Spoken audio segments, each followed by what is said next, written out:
Get ready. We're about to talk about one of my favorite topics, shoes.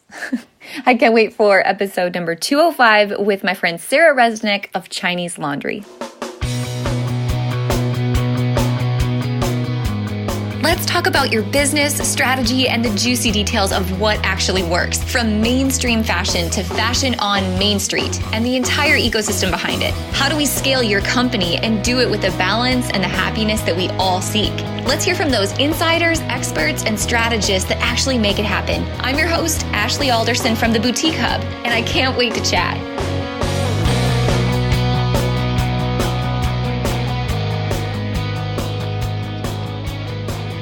If you were able to join us at the Boutique Summit last June in Dallas, you had the awesome opportunity to get to know Sara Resnick and the team of reps at Chinese Laundry who joined us inside of the summit.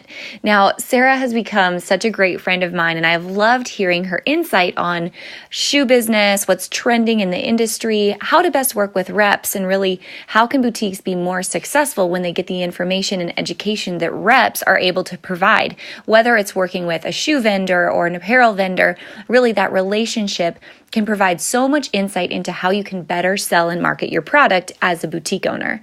So today I'm really excited that Sara was able to join us, not only to talk about Chinese Laundry and what's trending in shoes right now, but also to give some tips on how to best work with your reps so that you can get the best sell-through possible and pick the best products the next time you go to market. So guys, help me welcome my friend Sara Resnick at Chinese Laundry to the podcast.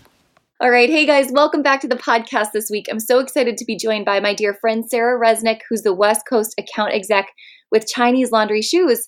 And if you guys attended the Boutique Summit last year, or if you were at Magic or some of the events and apparel markets around the country, I'm sure you've had the opportunity to meet Sara. So Sara, welcome to the podcast. Hi, thank you so much for having me. I'm so pumped you're here. You know, every time you and I have been together, I think we could sit and talk each other's ears off about this industry, right? Yes, I mean, you are a big inspiration to me, and I love that Boutique Hub was created so Chinese Laundry could be a part of it. I'm super passionate about the wholesale and fashion world, and so this is amazing. Yeah.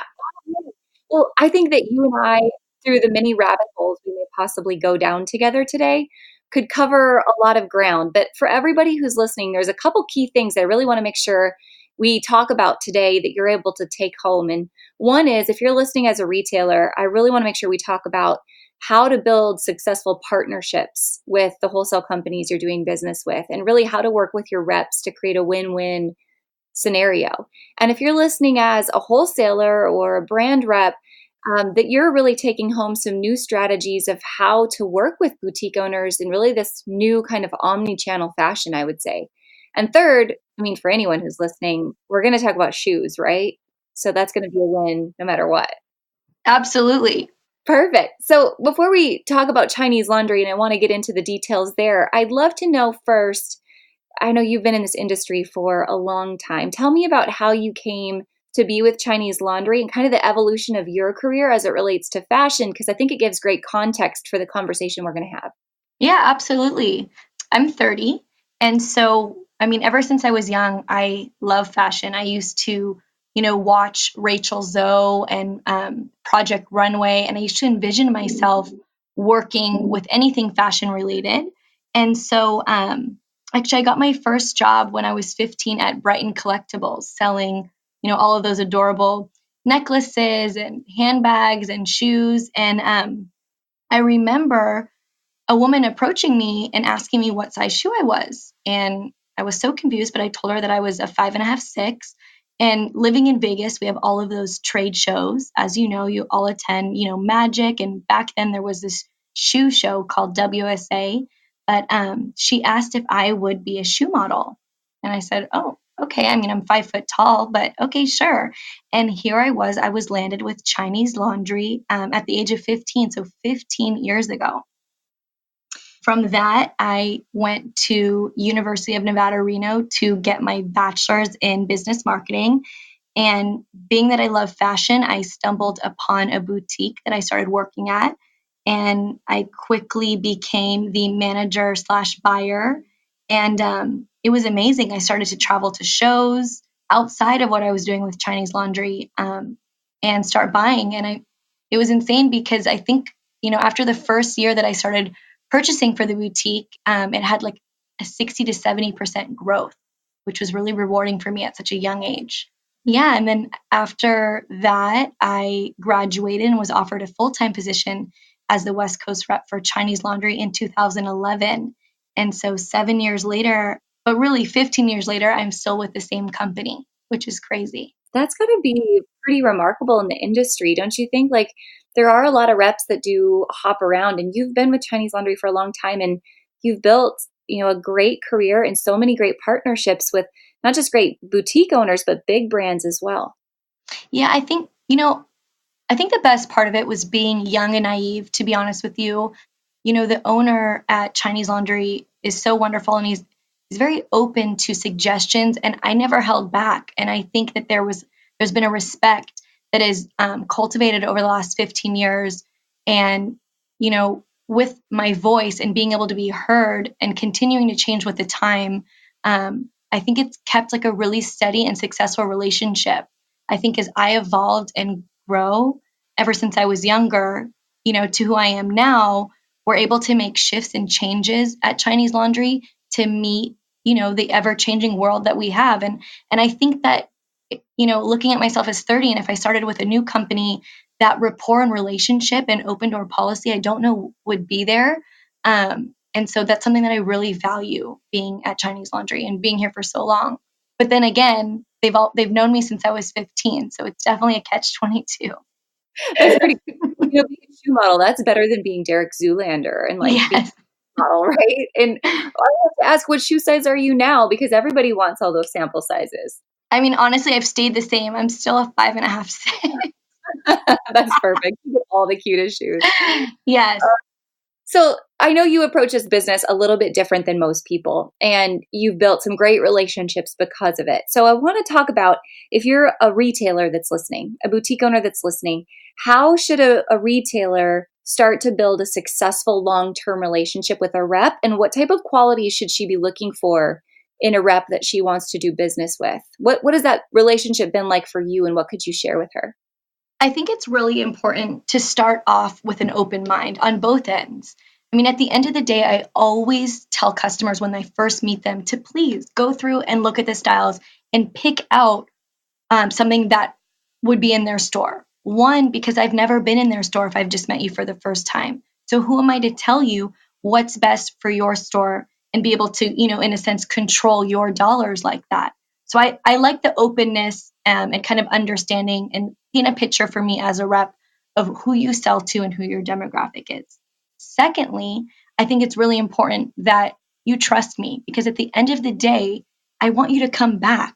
I want your shoes that I'm selling you to sell so we can have a flourishing relationship, And I think that that's something that, maybe boutique owners have had a bad experience in the past, that they're not very open minded to reps because they've been burnt. I mean, reps have a kind of bad rap in that they try to sell everything since Sundays, and that's wrong. I mean, they shouldn't, because not the same shoe works for everybody.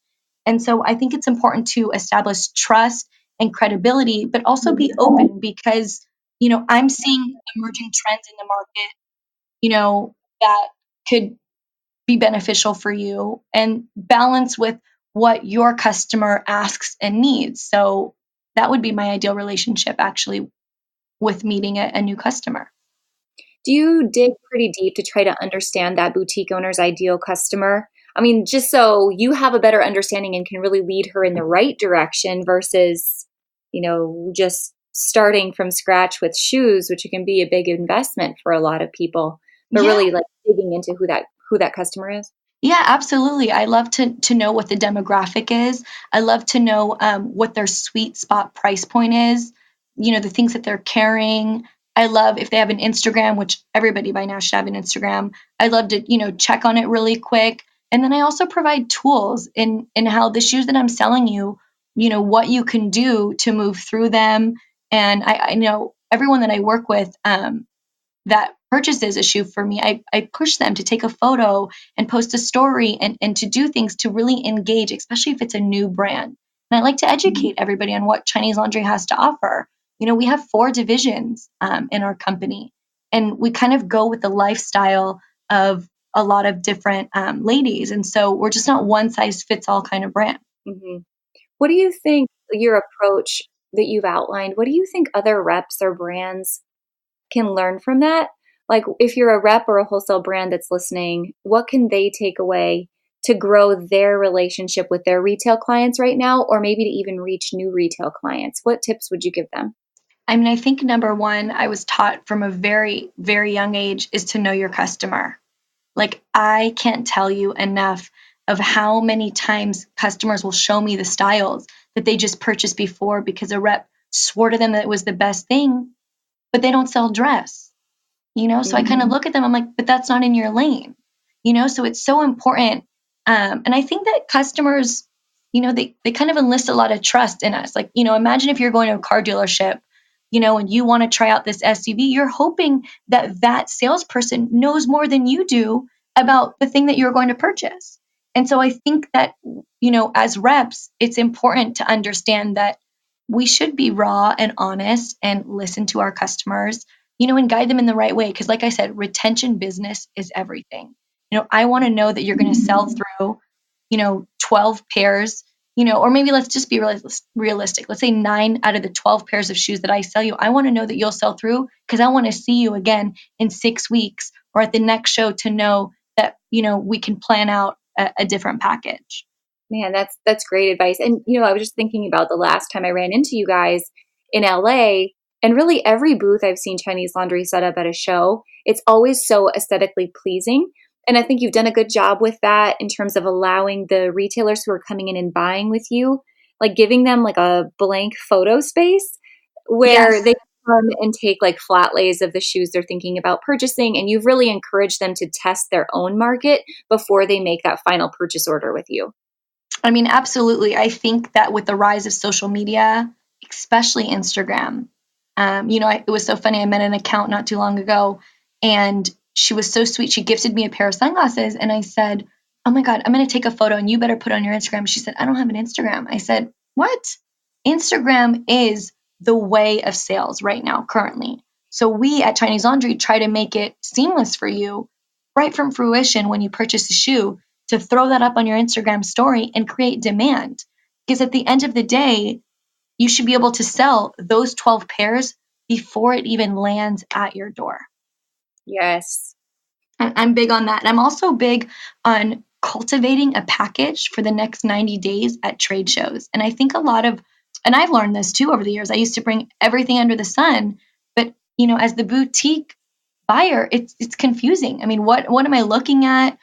So I think as reps, we should make it a very seamless process, hone in on the top sellers, because boutiques can't carry, a shoe in 5 colors. And so I think it's important to create a really seamless buying experience to where they know what they're getting. And it's just a snapshot of, what we can do in 90 days, what people are needing, and vice versa. I like that. And really, it's a changing way of wholesale. It used to be, where you were ordering for so far out and there were so many options, but studies have shown the fewer options and the more seamless that delivery experience, because the boutique owners are purchasing anymore for immediates. Yes. It's rare that they're purchasing that far out. So the more you can offer them that seamless opportunity, the more they're going to sell, the more you're going to sell, the easier it's going to become for everybody involved because we're all so easily distracted today. Exactly. And right now it's always been actually a buy now, wear now market. And so, as reps, it's important to, cater to that, but also to have communications with some customers because currently, take for example, lug boots, little hiker boots are blowing out right now. And I actually can't fill them in until January.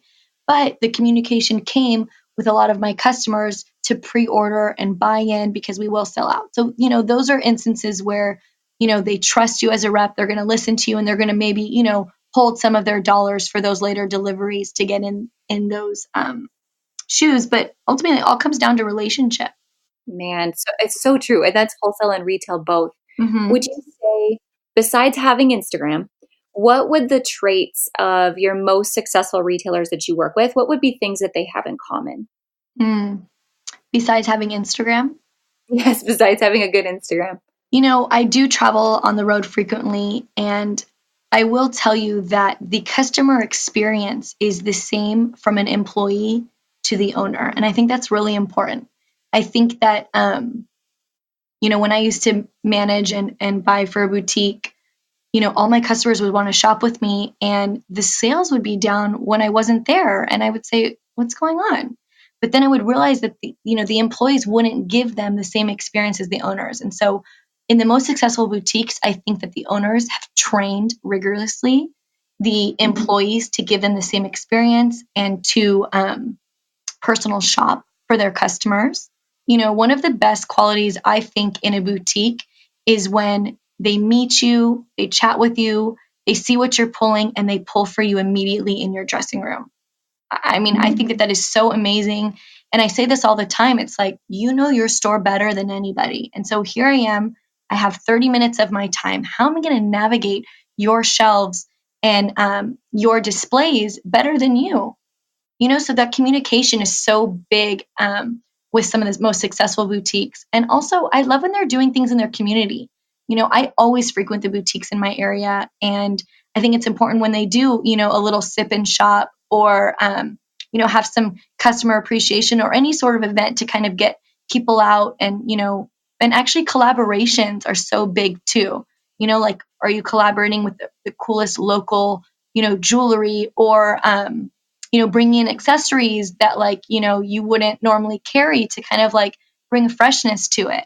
Yeah, those are the kind of things that I'm seeing lately in a lot of successful boutiques that really do more. And I think it goes to say in your life, the more effort you put in, the more results you're going to get. And so if we're only operating at 30%, well, we're only going to receive 30%. But if we're channeling all different streams, whether it's Instagram, whether it's, in-store shop experience, whether it's, reward programs and vice versa, wow, we're going to really see results coming from every channel. Man, you said a lot of really smart, right on things. And one thing I pulled from what you just said that I think is relevant to both boutique owners, but also wholesale brands and reps that may be listening is that you know your store, you know your product and the layout and what pairs well together better than anybody else. So don't you think sometimes the word sales gets a bad rap, both in wholesale and in retail? And really, it's not that you're selling something, but it's you know the product better than anyone and you're counseling them through that experience so that you can serve them in the highest way possible. And if our sales staff could all understand that, again, wholesale and retail, imagine what a great customer experience everybody would have if they adopted that philosophy. Oh, absolutely. And I think, for me, I have to do my due diligence as a rep in understanding my product, understanding the fit, the demographic, the trend, that I can arm you with information to turn around and sell that to your customer. And I think, with boutique owners, I think it's so important to know and navigate your store for your customers, just like I'm navigating, the newest styles for you. We really bring down 50 new styles every season. You're not going to take 50 in, but me understanding you and your customer, I'm going to show you the top 5 and you're going to pull from that. Mm-hmm. But imagine if I just let you walk in the showroom, didn't cater to you, didn't kind of understand what you needed, and you just pick blindly, then I become an order taker. And I don't sell the top things, and vice versa in your store. If you just sit back and just let people mosey on in, then you just become an order taker at your counter, and you really lose out on building relationships with your customers, understanding them, and kind of like adding in more things that they didn't even know that they needed because they didn't even know that you had. Oh, that's so good. So good. So let's talk about Chinese laundry as a whole. Back up, tell me more about Chinese laundry, about the company. And you talked about different lines that you have. Tell me more of the backstory. So Chinese laundry, started, more than 40 years ago. And Bob Goldman is the owner, and he's incredible. His eye for fashion, dress shoes in particularly, is crazy to me. And he created Chinese laundry as a dress shoe house, actually, in the beginning. And, over time, things evolved. We see a lot of trends in athletic. and also in casuals and comfort. And so he was able to sector and create divisions based on the consumer lifestyle and kind of stages that they go in their life. So, we have Chinese laundry, which is our main brand, and we have a mix of price points in terms of real materials and synthetics. And we're very, very trendy, very spot on in that division. And then you have dirty laundry, which it's like the cool girl that is going to college and she loves to wear, combat boots and sneakers and, it's very casual, junior even too. The price points are a little bit lower than Chinese laundry, but we still even use some real sways in that line. And then you have Sale by Laundry, which is that working woman on the go. So it's that moderate heel, wearable everyday styles. And it's at a really great price point, that $50 to $60 retail, which is incredible. And then we actually are launching an incredible new line next spring. It's called 42 Gold. And Bob Goldman is his last name. So that's where the gold comes in. And he was born in 1942. So that's where the 42 comes in. But because of social media and how big that is, it's actually going to be backed by 42 social influencers, which I think is incredible. So it's kind of a very indie collective line that can become, curated. And the price points are kind of in line with, what Matisse is and things like that in terms of like $129 and things like that. Mm-hmm. Perfect. Tell me, if someone's listening, what are your thoughts on the importance of boutiques carrying shoes, whether they're a brick and mortar store or online? And I'm sure you run into this question at shows, when boutiques come in and say, well, I don't carry shoes, or I'm thinking about carrying shoes. What do you think the importance and value is of a store carrying them? I say this all the time. It's crazy to me that we don't have a head to toe mindset in dressing the customer. When you don't carry shoes in your boutique, you are allowing them to go elsewhere, to purchase them, because I don't know if anyone's looked around, but we all got shoes on our feet, So it's funny to me how they're afraid. And that's what it comes down to, is that their fear of carrying shoes. I don't think that they necessarily don't want to, because they're carrying belts and they're carrying jewelry and they're carrying, all the clothing. But I think that for some reason, shoes are foreign. But I will tell you that if we hone in on five styles that, can go with everything in your store, it's a win-win, because you genuinely dress your customer from head to toe. Truthfully. I like that price point. I think that boutiques sometimes can get wrapped up in different price points, but if I think about myself as a consumer and I look in my closet, I have everything from Chinese laundry to Matisse to even like boot companies, Liberty Black and Corral boots, down to a more affordable shoe in my closet. The consumer kind of looks at all price points. Do you think the retailer should as well? Yeah, I definitely think so. I think that we have to understand that shoes, actually, let me back up. Different styles of shoes have their own price point in a consumer's mind, And so if you think about it, what do people invest in? People invest in a great booty. And also, people might invest in like a great heel that's comfortable and it's going to carry them through. But other items, whether it be a flat sandal or, a little casual flat, I mean, we really need to pay attention to the price points of what your customers want.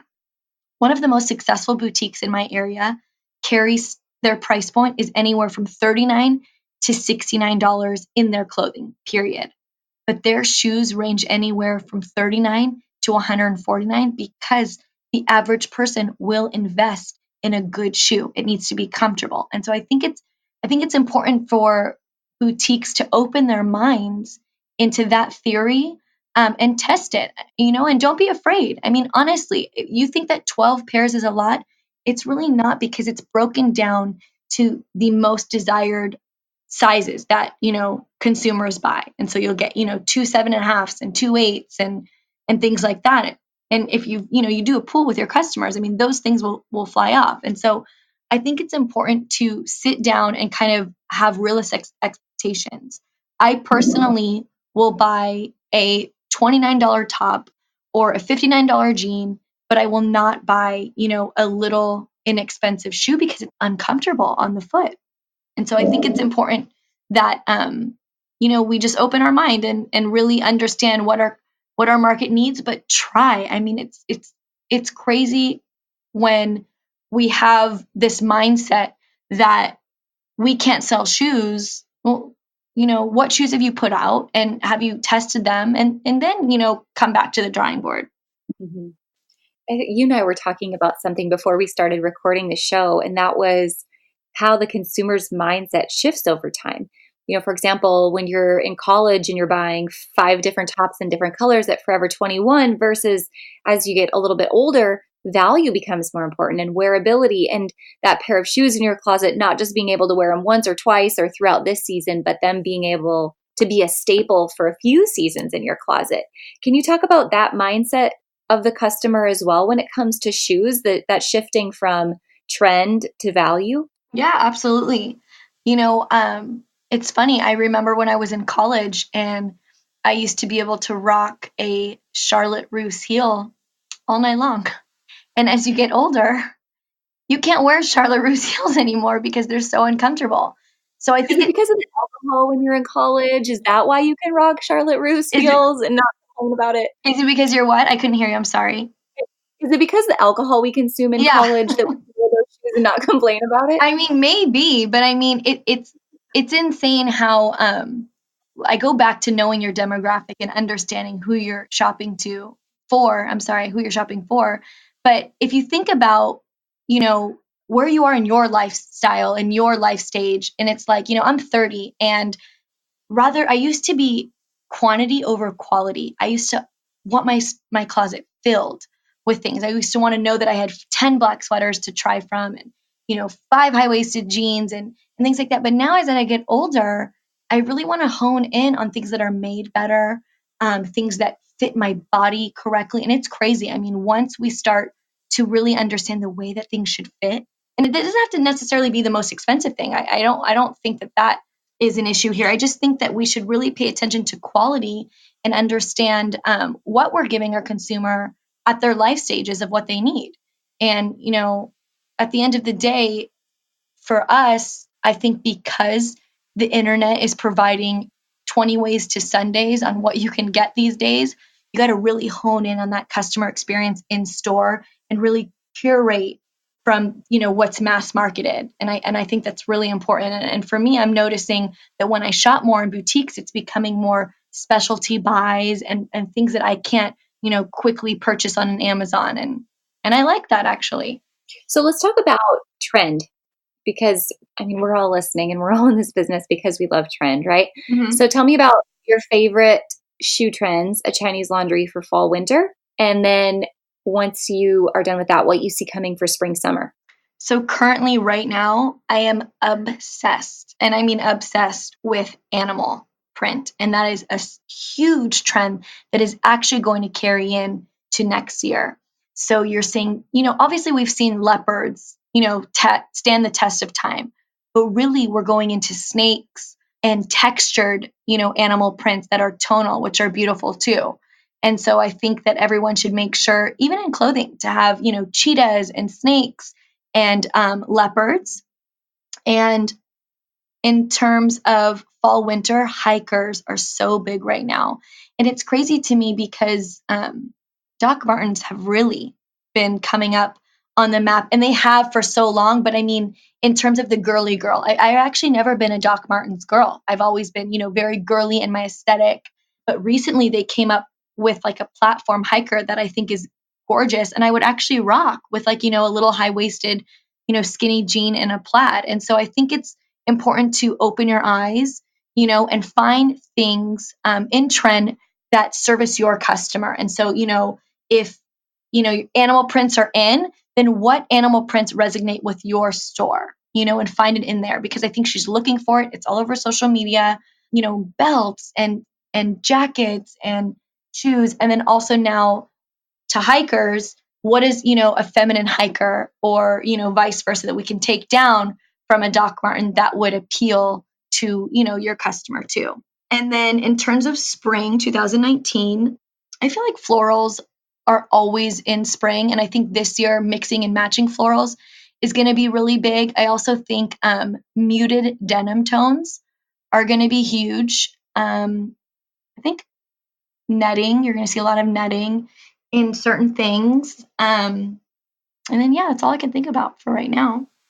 We should link a couple of your favorite shoe styles in the show notes so people can see some of the things that are like in the line that Absolutely. you can go along with some of those trends. Because I know when I walk by the booth, I'm always drooling, to say the least, over Yes. what pieces are. Um, we have talked about a little bit previously, and I think anyone who's listening who's in the wholesale side of this industry has this topic, always in the back of their mind, is either you hit the trend, the company hits the trend spot on, or they miss a little bit. And that fluctuation can really cause for a peak, a great year, or it can cause for a down year. And you've been with Chinese Laundry a long time. So tell me about what strategically does a company need to do or retailer need to do when they hit or miss? And how do they ride those peak seasons and those low seasons?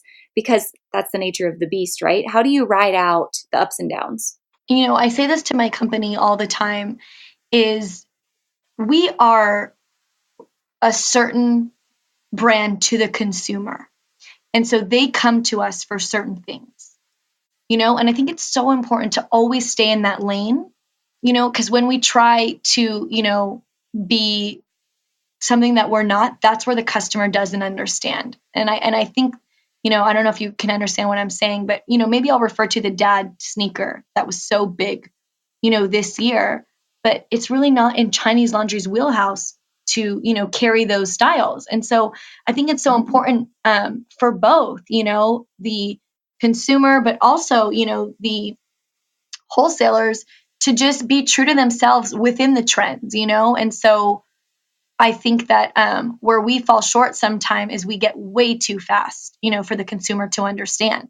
And knowing that we have really great customers that we service and they need certain things from us is to not really lose like the meat and potatoes that we carry and that's done so successful. I remember one year we were just way too much print and way too high fashion and we really lost like a little bit of that core, those really cute, Western boots that we always do and those great, block heels. And we were just overly embellished. And I think we were at the mercy of what was going on in fashion. But I think that we forget that, we have to be wearable. And like I said, you should always, your customer should always be able to dress head to toe. And so if you're wearing prints, then it's hard to wear a print on the foot too, and that's why I always go back to core styles as being, the evergreens of this industry. But I think that's a really good takeaway. What about, as a wholesaler, your view on doing business with just boutiques or big box stores and kind of the mindset of a company looking at who they're going to sell their product to? With Chinese Laundry, since we've been in the business for so long, we're able to create product for big box stores as well as create product for independents. In our company in specific, our owner is pro independence all day long because he loves the genuine feedback. He loves, the need and boutiques will never ever, go away because everybody wants that customer experience. In terms of big box stores, it all really becomes algorithms and numbers much less than the styles. And so it's really important to know, and I say this to a lot of people, it's important to only be in competition truthfully with yourself. And I think that's the way that we started to look at things is, we honed in on what we do best and how we can service the customer. And that's why we linked up with Boutique Hub. And, we offer an incentive as part of Boutique Hub because we want to cater to boutiques. And I think it's important, for boutiques listening to not pay attention to what the other big guys are doing because, again, they don't provide that like intimate, neighborhood experience that y'all provide. And so, yeah, I think that's the way that we look at the different sectors of the business. One other thing you and I talked about earlier, and I want to make sure that all the boutiques who are listening understand kind of how this works, is of course, they're going to come to you and they're going to shop new trend and new product. But you also have a unique way of serving the independents when it comes to, especially this time of year, Black Friday sales, because you have opportunity lists where they can take advantage of deals and specials that you may have to offer. Can you kind of talk about how that piece of this industry works? And I know you're not alone in offering this. I know other brands and companies do too, but it's probably underutilized. Yeah, I mean, absolutely. So, okay, if I broke it down, the fact that we all have residual inventory at the end of the year or after a season. Why don't we say that? We all have residual inventory at the end of the season. And it doesn't mean that it's a bad style. It means that we overbought, or, a delivery that we chose from the factory got pushed out later than needed. So say we ordered a sandal and it was supposed to deliver in April, but actually came in June. Well, we're not really selling all of them in June. So that, again, leaves residual inventory. So we have what's called an opportunity list, and we provide, really aggressive pricing made to have aggressive retails. And so they have to match. And especially at this time of the year, it's, you're getting the most traffic to your stores, or you're getting the most traffic to your site. It's why not increase your margin with great value on styles. So can they just reach out to their reps and ask kind of what that list entails seasonally? Yeah, absolutely. And I really, I said this before, opportunity styles should be, maybe 15% of your buy, because at the end of the day, they were already sold at higher prices. And so the market's already seen them, and so it's important now that a lot of boutiques understand that they're great shoes at a value, but it shouldn't, be encompassing your whole line, and it's happened in the past where we've sold opportunity lists to style, and a customer's like, well, I only want to buy opportunity, but it's not moving as fast. It's like, yeah, because your customer knows what they need from you. And if they're looking for new items and things they haven't seen before, then they're not going to continuously shop the opportunity. But during, Black Friday and, what's that thing called? Small business Saturday. It's important to maybe offer great things at a price that they couldn't find elsewhere. I like it. I think it's a really good takeaway. All right, should we have some fun? I have some lightning round questions for you. You down? Oh my God, I'm excited. I'm scared. I'm ready. you got this. All right. So your favorite podcast? Ooh, How I Built This with Guy Raz. Ooh, that's a good one. You're someone that you look at as a mentor. I would have to say my sister Rachel. She is a communications professor, and she actually started her own blog and Instagram. It's Rachel Friend, and she talks about your end game and your mindset. And she's so empowering and so motivational. She's also a special needs mom too, and so she's really inspiring. I could even get emotional talking about her. She's incredible. But that's someone who's a mentor for me in business, in life, in relationships. Yeah. I think you told me about her before, just how she's changed your mindset, like that study of your end game Yes. and how you look at things differently. Yeah. I mean, if I could share for a minute what she's taught me, it's thinking what your end game is. And so if your end game is to have a successful boutique and to really break the mold in your neighborhood, what are the steps you're taking every day to get to that end game? And it kind of shifts your mindset and makes you in line with your intentions. And so, yeah, I mean, it's crazy how inspirational she is. And, it's all hard on us. I think business is hard. And I think as wonderful as this boutique hub is, and we're all women inspiring each other, at the end of the day, we actually are our worst enemies and we are our hardest critics.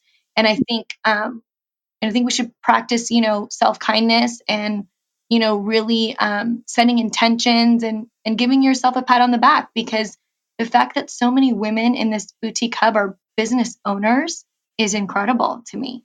That they've done it on their own. So true. And we are our own worst enemies. There's so much truth to what you just said. Oh man. Okay. Your favorite book? Ooh, it's The 7 Habits of Highly Effective People by Covey. Oh, that's a classic. Yes. Your favorite trend at the moment? Oh my God, I told you I'm so obsessed with snake, animal, everything. I love it so much. Do you have one trend you wish would go away? Like, what are you over at the moment? Ugh. I'm so over like the 90s. I'm not a fan of it. Like, Are you a fanny pack girl? Like, oh wait, belt bags if we're being politically correct in fashion at the moment?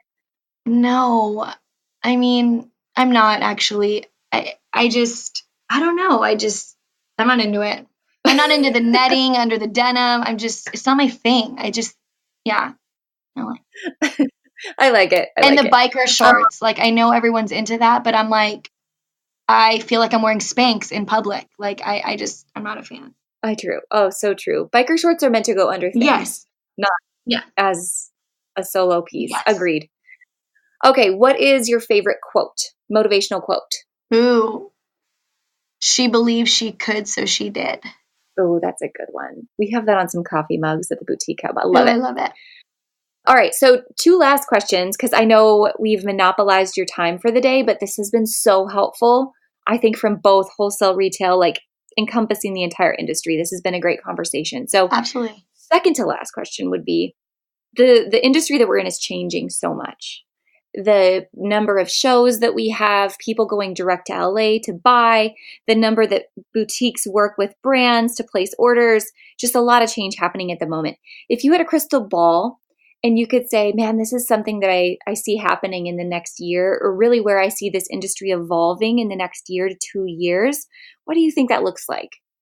That's a good question.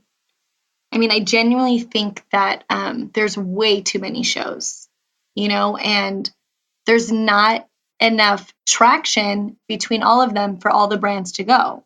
And so I definitely think that shows will limit. I mean, I know that those, like the Dallas Mart and the LA Mart, we go like 5 times a year.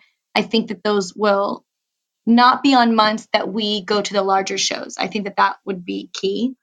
And I also think that I think customers are just going to start really going to social media for their shopping more so than they have. I mean, I've never swiped up more in my entire life, and I just am getting packages right and left.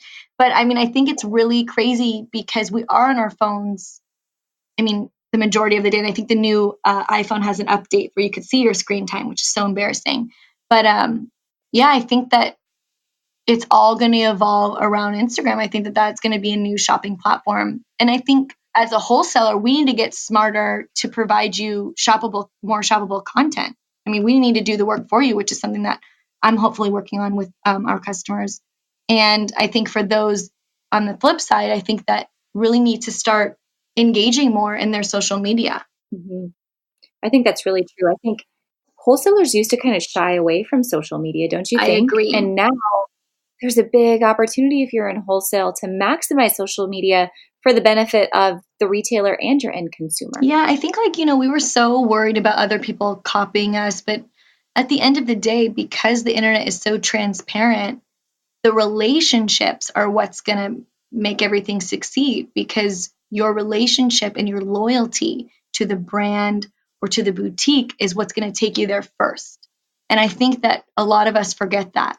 I think that, we might have the most beautiful things and the best sellers, but the reason why we're not selling is because the relationship on the end side is not there. And so if we're all cultivating all of these buyers on both ends, and really, building up kind of this momentum, then we're going to funnel it all through the same buying field of, okay, come to us and, we'll come to you kind of thing. I like that. All right, Sara, last question. And this is kind of the way we wrap up most of the podcast with our guests because we're all in this industry and this business. It's not just about products, we'll say. We're here because I think so many people believe that they have a greater purpose that they're fulfilling and a greater impact they want to leave on the world around them, no matter who their end customer is and no matter what product it is that they're selling. So I'd love to know, just through your time at Chinese Laundry and your time in this industry, if you would, picture yourself 20 years in the future and you look back at all of this, what's the impact that you hope that you left on the industry around you and the thing that you really hope people take away from the message that you're able to share? Ooh, that's a good question. I would want people to look back and think that I was always doing everything with intention. and I cared about their business. I cared about their dollars. I cared about, their success. I think that that's the biggest thing. And I think that is truly what I want to set myself aside from the other reps is I want to understand that like we're in this together. It's not just me selling you shoes and then, hey, come see me again in 6 months. Is if you have an issue, call me.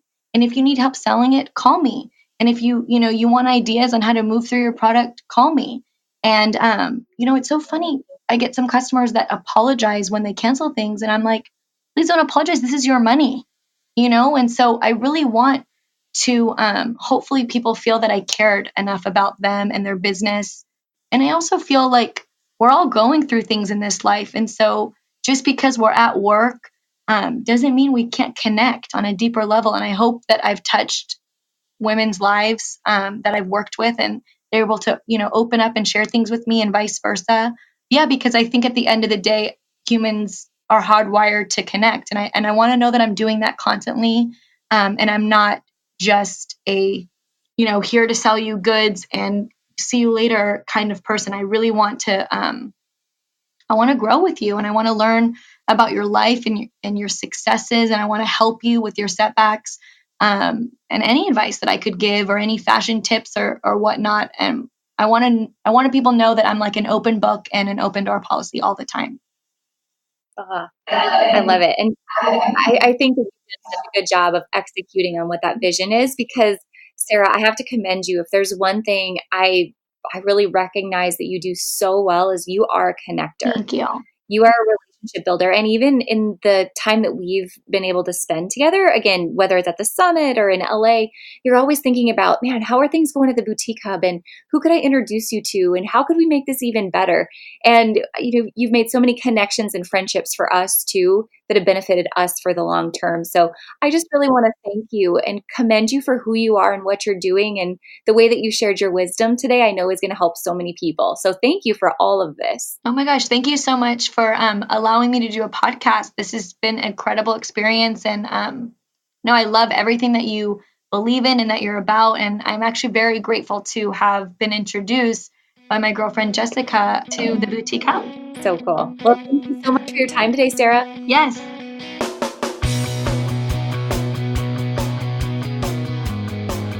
Hey guys, thank you so much for listening to this episode. We hope that you loved it. Don't forget to hit subscribe and leave a rating and review down below for a chance to be one of our featured listeners each and every week. For more information on our spirit of community over competition and how to access complete show notes and bonus downloads from our guests, head on over to theboutiquehub.com and join the community. We'll see you next week.